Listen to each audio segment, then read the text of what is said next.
धन्यवाद। आज आप इस प्रेस कॉन्फ्रेंस के लिए आए हैं। एक बहुत ही गंभीर और महत्वपूर्ण मसले पर ये प्रेस कॉन्फ्रेंस है। बंधुगण, आप जानते हैं कि आम आदमी पार्टी के नेता, राज्यसभा के सांसद संजय सिंह जी की कल ईडी ने गिरफ्तारी की है। शराब घोटाले के केस में गिरफ्तारी हुआ है और उसको लेकर जिस प्रकार की राजनीति आम आदमी पार्टी कर रही है, ये आज पूरा देश देख रहा है। यह आम आदमी पार्टी का चरित्र है। सीना ठोक करके घोटाला करो और जब पकड़े जाओ तो उस पर राजनीति आरंभ कर दो।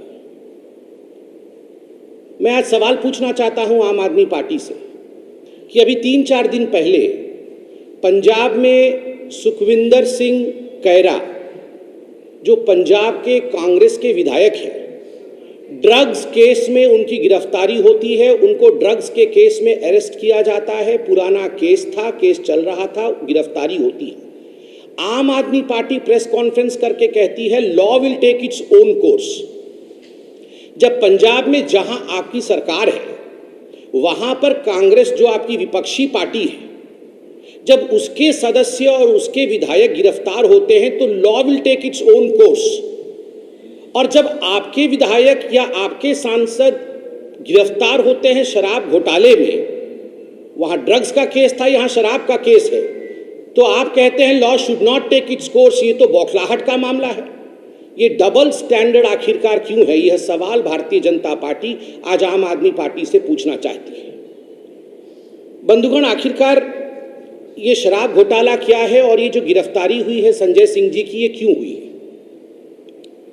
आप सभी जानते हैं 2022 में शराब घोटाले को लेकर, ये जो लिकर स्कैम हुआ था दिल्ली के अंदर, इस शराब घोटाले को लेकर सीबीआई ने, सेंट्रल ब्यूरो ऑफ इन्वेस्टिगेशन ने एक केस दर्ज किया था।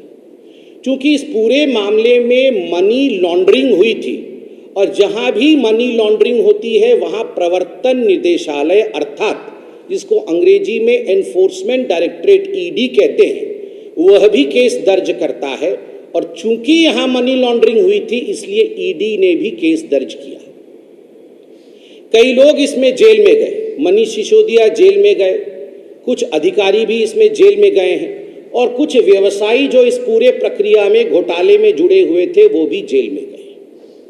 आप सभी जानते हैं कि कुछ व्यवसायी जो जेल में गए थे, कुछ बिजनेसमैन जो जेल में गए थे एक्साइज स्कैम में, शराब घोटाले में, उनमें से एक दिनेश अरोड़ा थे।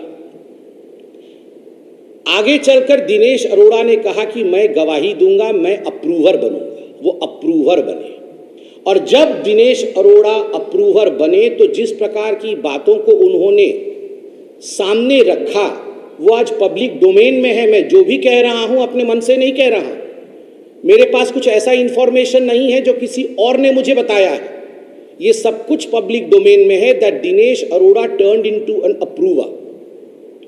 एक बार अप्रूवर बनने के पश्चात उन्होंने बहुत महत्वपूर्ण बातों की खुलासा की। किन बातों की खुलासा दिनेश अरोड़ा ने किया? दिनेश अरोड़ा जो अप्रूवर है, उसने कहा 2020 में, 2020 में संजय सिंह जी ने फोन किया दिनेश अरोड़ा को और संजय सिंह जी ने मुलाकात की दिनेश अरोड़ा के साथ।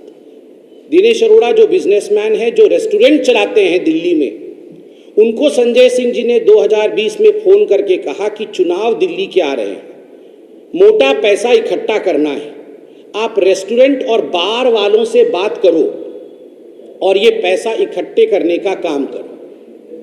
और आप देखिए किस प्रकार से इस बात को लेकर पैसा इकट्ठा करने का काम दिनेश अरोड़ा ने पूरे दिल्ली में बिजनेसमैन और बार के जो सदस्य थे उनको लेकर, उन्होंने रेस्टोरेंट और बार के जो लोग थे उनको लेकर एक मोटा माल इकट्ठा दिनेश अरोड़ा ने किया। और केवल संजय सिंह ही इन्वॉल्व हो ऐसी बात नहीं है। संजय सिंह ने दिनेश अरोड़ा को मनीष सिसोदिया से भी मिलवाया और बाद में लाखों में पैसा कलेक्शन करके ये पैसा मनीष सिसोदिया और संजय सिंह के हवाले दिनेश अरोड़ा ने किया। बदले में क्या मिला?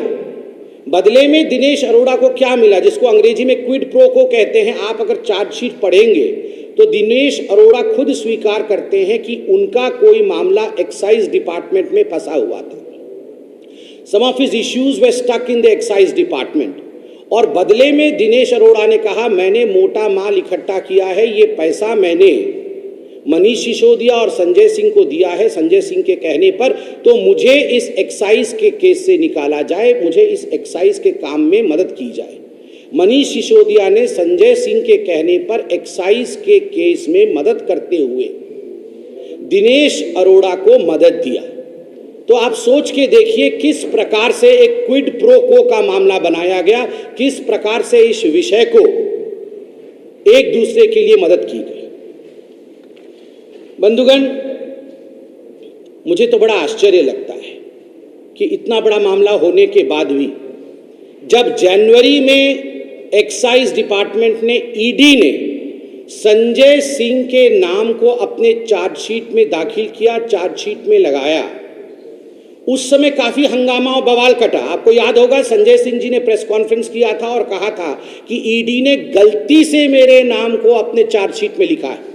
केवल संजय सिंह नहीं, अरविंद केजरीवाल जी ने भी कहा कि संजय सिंह ने हड़का दिया ईडी को, पैंट गीली हो गई इत्यादि इत्यादि। मगर वास्तविकता यह थी कि ईडी ने संजय सिंह जी के नाम को अपने चार्जशीट में 4 जगह लिखांकित किया था। The ED had put the name of Sanjay Singh at 4 places, जिसमें से 3 जगह सही था, 1 जगह टाइपो एरर होने के कारण नाम जुड़ गया था, जिसको कि कोर्ट में ईडी ने कहा कि 3 जगह जो संजय सिंह के नाम को लिखा गया है ये सही लिखा गया है। उसके बावजूद जिस प्रकार का ड्रामा संजय सिंह, अरविंद केजरीवाल और आम आदमी पार्टी ने किया है, यह सब आप देख सकते हैं।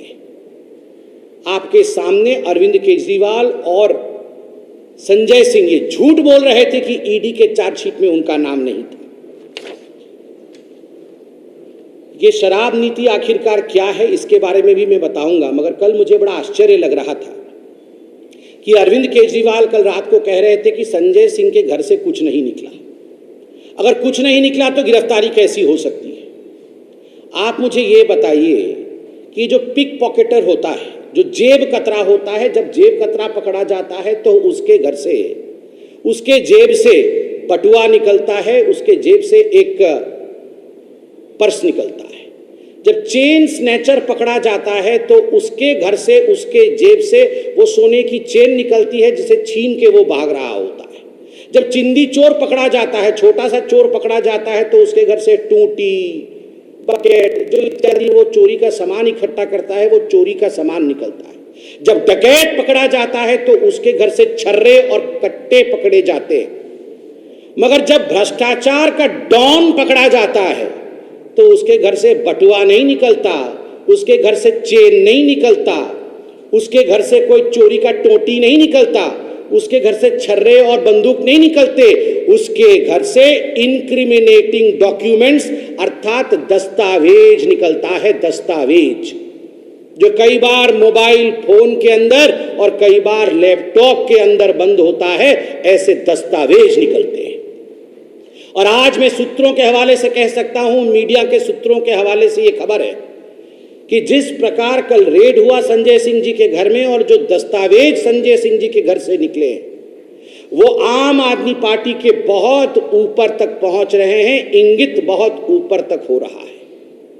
As far as the incriminating documents that have been procured from the house and the premises of Sanjay Singh is concerned, as far as media sources are to be believed, they say that these documents are going to increment, these are going to, in fact, ये फंसाएगी, ये किसी न किसी ऐसे व्यक्ति को फंसाएगी जो आम आदमी पार्टी के चेन में बहुत बड़ा है। आज आप एक बात जान लीजिए, ये आम आदमी पार्टी ये कोई जेब कतरा नहीं है, ये आम आदमी पार्टी कोई चेन स्नैचर नहीं है, ये आम आदमी पार्टी कोई चिंदी चोर नहीं है, ये आम आदमी पार्टी कोई साधारण डकैत नहीं है, ये डॉन है, भ्रष्टाचार के डॉन। इस कारण से जिस प्रकार की बौखलाहट आम आदमी पार्टी में आज देखने को मिल रहा है, ये पूरा हिंदुस्तान देख रहा है। और जहां तक अरविंद केजरीवाल और आम आदमी पार्टी का सवाल है। ये जो प्रश्न बीच बीच में उठाते हैं और कहते रहते हैं कि आज इन्होंने मनीष सिसोदिया को गिरफ्तार कर लिया, आज इन्होंने फलाने को गिरफ्तार कर लिया, कल हो सकता है इसको गिरफ्तार कर ले, क्यों नहीं? Law will take its own course. और कानून में साधारणतः असेंडिंग ऑर्डर में गिरफ्तारी होती। पहला छोटा चोर पकड़ा जाता है, उसके घर से फिर कागज निकलता है, फिर वो बताता है कि अरे मुझे तो फलाने ने बताया था। उसके बाद बड़ा चोर पकड़ा जाता है, उसके बाद थोड़ा बड़ा चोर और पकड़ा जाता है, और अंततोगत्वा सबसे बड़ा जिसके कहने पर ये सब कुछ हुआ था वो पकड़ा जाता है। इस कारण से इसमें किसी प्रकार का संदेह मत रखिए कि किसी को छोड़ा जाएगा। जो लोग इन्वॉल्व हैं इस शराब घोटाले में, क्योंकि इसमें करोड़ों के राजस्व की नुकसान हुई, करोड़ों के राजस्व का नुकसान हुआ है। जो लोग इसमें इन्वॉल्व है उनमें से किसी को भी नहीं छोड़ा जाएगा, किसी को भी नहीं बख्शा जाएगा।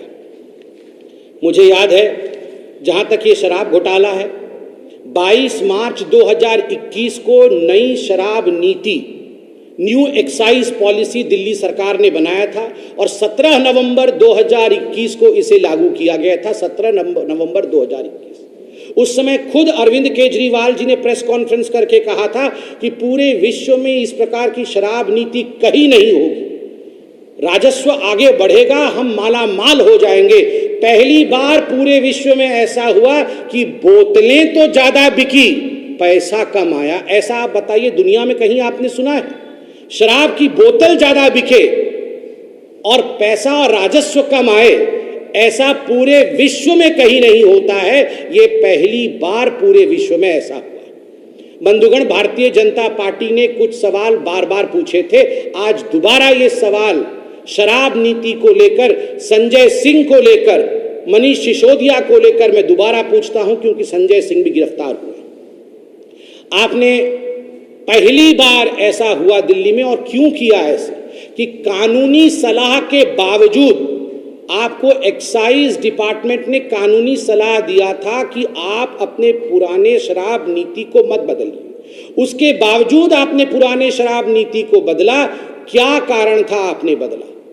क्या कारण था कि मैन्युफैक्चरर के हाथ में रिटेल देना यह गैर कानूनी है, मगर आपने मैन्युफैक्चरर के हाथ में रिटेल दिया? क्या कानून था कि पहली बार हिंदुस्तान के किसी राज्य में ऐसा हुआ कि पहले शराब पे कमीशन 6% का होता, 2% का होता था, माफ कीजिएगा, पहले 2% का कमीशन होता था, उसे बढ़ा करके 12% का कमीशन किया गया, और उसमें से राउंड ट्रिपिंग करके 6% आम आदमी पार्टी के ट्रेजरी में जाती थी, आम आदमी पार्टी कमाती थी। आप बताइए, 2% से 12% बढ़ाने का काम, शराब नीति में कमीशन बढ़ाने का काम कारोबारियों का, प्राइवेट इंडिविजुअल्स का, ताकि ये पैसा आम आदमी तक पहुंचे, इसके पीछे मनीष सिसोदिया और संजय सिंह थे।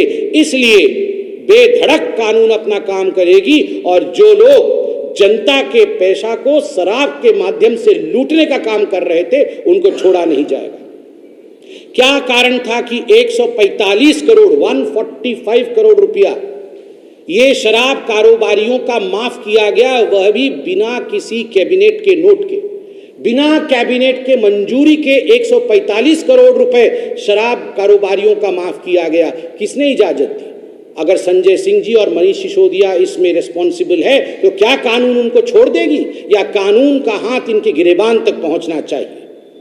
एयरपोर्ट जोन में एयरपोर्ट अथॉरिटी ने शराब के ठेके खोलने को मना कर दिया। उसके बाद 30 करोड़ रुपए एयरपोर्ट जोन के जो लाइसेंस होल्डर थे शराब की दुकानों की, उनको आपने वापस कर दिया, जबकि ये पैसा जब्त होना चाहिए था। ये 30 करोड़ रुपए जनता का आपने वापस क्यों किया अपने मित्रों को? इसका जवाब संजय सिंह दे। संजय सिंह जी से हम यह भी पूछना चाहते हैं कि आप बताइए, आखिर क्या कारण था कि बिना किसी ठीक ठाक तरीके से रिसर्च किए हुए जिस शराब नीति को आप लेकर आए थे, अंततोगत्वा आपको यह शराब नीति वापस लेनी पड़ी? क्यों वापस लेनी पड़ी ये शराब नीति? अगर ये एक्साइज पॉलिसी ठीक थी तो इसे वापस लेनी क्यों पड़ी?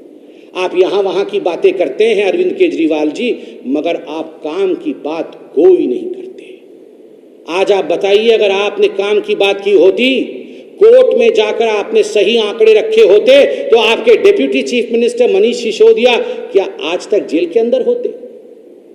आप बताइए। आप तो कहते हैं कि मैं मनीष सिसोदिया जी को विश्व का सबसे अच्छा शिक्षा मंत्री मानता था, मेरे करीबी मित्र हैं। जब मनीष सिसोदिया जी गिरफ्तार हुए थे तो आप उनके घर चले गए थे, जैसे आज संजय सिंह के घर गए हैं। आप इनके घर चले गए, सब कुछ आपने किया, मगर कोर्ट में आपके पास अगर तथ्य होता तो पेश करते तो आज सत्येंद्र जैन और मनीष सिसोदिया बाहर होते, बेल पे, कोर्ट के अंदर नहीं होते, कोर्ट के अंदर वीआईपी ट्रीटमेंट नहीं ले रहे होते। जब भी कोई आम आदमी पार्टी से चाहे राशन कार्ड बनाने के लिए पकड़ा गया हो, चाहे फर्जी डिग्री के लिए पकड़ा गया हो, चाहे भ्रष्टाचार में पकड़ा गया हो, हमेशा उन मंत्रियों के साथ अरविंद केजरीवाल पहले तो खड़े होते हैं, उसके बाद टाइम टाइम फिस हो जाता है, उसके बाद वो एक दिन नजर नहीं आते हैं। संजय सिंह जी के साथ भी यही होने वाला है, संजय सिंह जी के साथ भी यही होने वाला है। औपचारिकता निभा दी, उनके घर पे जाके प्रेस कॉन्फ्रेंस करके अब मुड़ के देखने वाले नहीं है। और याद करिए, कल अरविंद केजरीवाल जी प्रेस कॉन्फ्रेंस में कह रहे थे पीएम बौखला गए, प्राइम मिनिस्टर डर गए। अरे संजय सिंह जी, ये शेर आया, ये हर दिन नहीं चलता है कहानी। जब गुजरात के चुनाव थे, गुजरात के चुनाव के समय मनीष सिसोदिया जी की गिरफ्तारी हुई थी, आप ही ने प्रेस कॉन्फ्रेंस करके कहा था कि मनीष सिसोदिया की गिरफ्तारी हो गई, 6% वोट बढ़ जाएगा, आम आदमी पार्टी जीत जाएगी। आम आदमी पार्टी प्रचंड बहुमत के साथ गुजरात में सरकार बना रही है, इसलिए मोदी जी डर गए। जमानत जब्त हुई आपकी, एक सीट नहीं जीत पाए आप वहां पर। और आज फिर से वही डायलॉग, डर गए, बौखला गए। अरविंद जी, हम डरे नहीं, हम बौखलाते नहीं, हमने कमर कसा है, भ्रष्टाचार को मिटाना है। और आप जैसे लोग जिन्होंने पन्ने निकाले थे कि ये देश के सबसे भ्रष्ट नेता है, जिनमें लालू प्रसाद यादव का भी नाम था, जिनमें सोनिया गांधी का भी नाम था, जिनमें राहुल गांधी का भी नाम था, जिसमें रॉबर्ट वाड्रा का भी नाम था, आज गलबहिए करते फिर रहे हैं उनके साथ अरविंद केजरीवाल जी। आपके ही शब्द थे कि ये देश के सबसे भ्रष्ट नेता हैं, उनके साथ आज घमंडिया अलायंस आप बना रहे हैं, डरे घमंडिया अलायंस। आपने चोरी की है, आपने भ्रष्टाचार किया है, तो डरना तो पड़ेगा, क्योंकि जनता की पैसा कोई लूट लेगा, ये नहीं हो सकता है। ना खाऊंगा ना खाने दूंगा। हो सकता है अरविंद केजरीवाल जी आप ये भूल गए, मगर दोबारा भारतीय जनता पार्टी आपको याद दिलाती है, न खाऊंगा न खाने दूंगा, और जिसने खाया है उससे निकलवाऊंगा। बहुत बहुत धन्यवाद।